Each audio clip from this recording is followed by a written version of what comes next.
Futures trading involves risk and is not suitable for all investors. Content provided in this segment is meant for educational purposes and is not a solicitation to buy or sell commodities.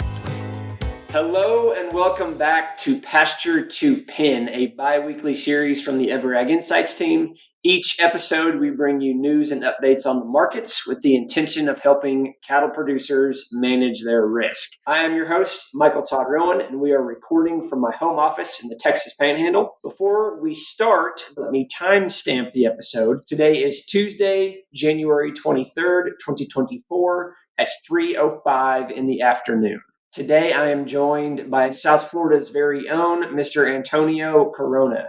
Antonio, welcome to the show. Thanks, MT. I appreciate you having me on. Very happy to have you. We have had plenty of winter weather to speak of across the country. Our friends in the upper Midwest, especially in Illinois and Wisconsin, have experienced a couple of feet, not inches, feet of snow in the past week and a half. Similarly, our friends in southern Kansas and central Oklahoma have received a couple of inches of ice to go along with the snow in the upper Midwest. The 7-day forecast may provide a bit of a reprieve for these places, but look for the Rocky Mountain region as well as the Southeast to receive some form of winter moisture going forward. On the future side of the market, the cattle complex has spent the past few months restructuring itself. Since the most recent low back in December, we have had feeder futures post weekly gains in 6 of the past 7 weeks, with some near contract highs in the deferred months. Live cattle futures have also posted weekly gains in 5 of the past 6 weeks. We are also approaching near contract highs in the deferred months. Seasonally, we could see March feeder futures move higher into the first week of March, while we could also see February live cattle futures run higher into contract expiration.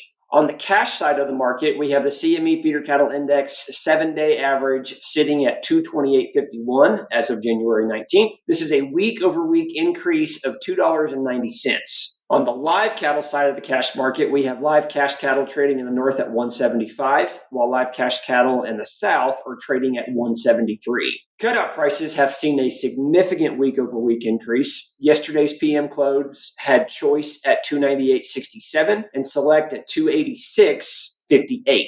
Week over week, these are increases of 368 and 660 respectively.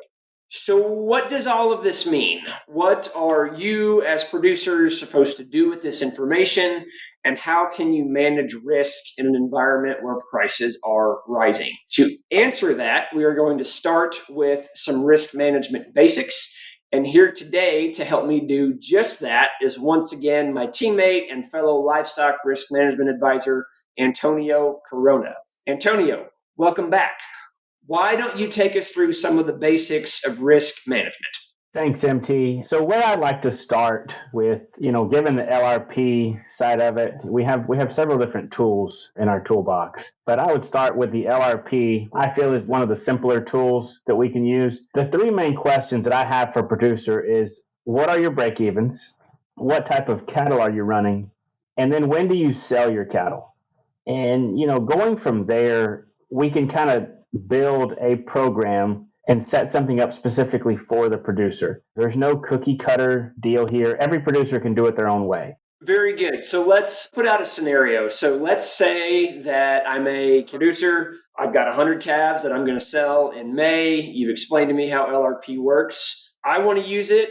How do we kick this off? How do we get this process started to actually execute an LRP policy? Yes, sir. So we would start with a simple application that would have some information on whether you were using an LLC, corporation, or if we're going to run this personal. It's going to have some basic information. We get that application filled out, sent in, and usually within a 12-hour turnaround, we have an ability to attach coverage to your operation. With that, the futures market, we're going to purchase LRP price options based and reflected off of the CME future prices each day. So as the board closes each afternoon, within a few hours of the board closing, options will present themselves to us. We have until the following morning at 8:30 to decide on coverage and get ourselves locked in. Once we decide where we want coverage level, it's a simple process. We go in, lock it in for you. We send a simple e-signature email to you. Within a few minutes, you're locked in, covered, and you can go back to ranching and taking care of your cattle.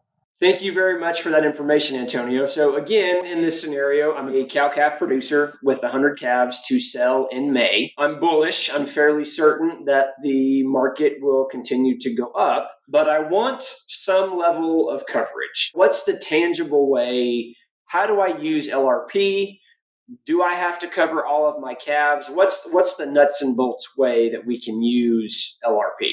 Yes, sir. No, definitely. So, like I said, LRP is a tool, so we're going to use it accordingly as a tool and use it for what it is. It's essentially a floor price against the market. We are going to set a bottom on our calves. We can start with unborn calves, calf in belly on a pregnant cow, and go all the way to a fed steer, fed heifer. For your operation on your 100 head of calves that you're going to sell in May, we would start, with a break-even price. But then if you're feeling pretty confident in the market running up, maybe we don't cover all the calves totally. We don't cover the whole ranch.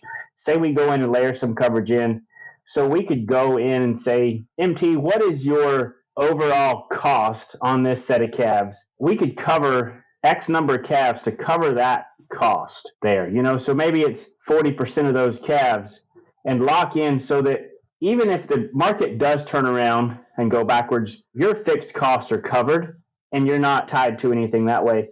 But at the same time, you don't have that large premium. If this market runs up, you can capture all that cash value on the other side of it. Very good. Thank you very much, Antonio. That just goes to show, like you said, how versatile LRP is and how well it can fit into various forms of a cattle operation. Excellent information, Antonio. Thank you so much for that. If you are a producer of any shape and size and you have questions about LRP, please call the number at the bottom of the screen or visit our website at ever.ag.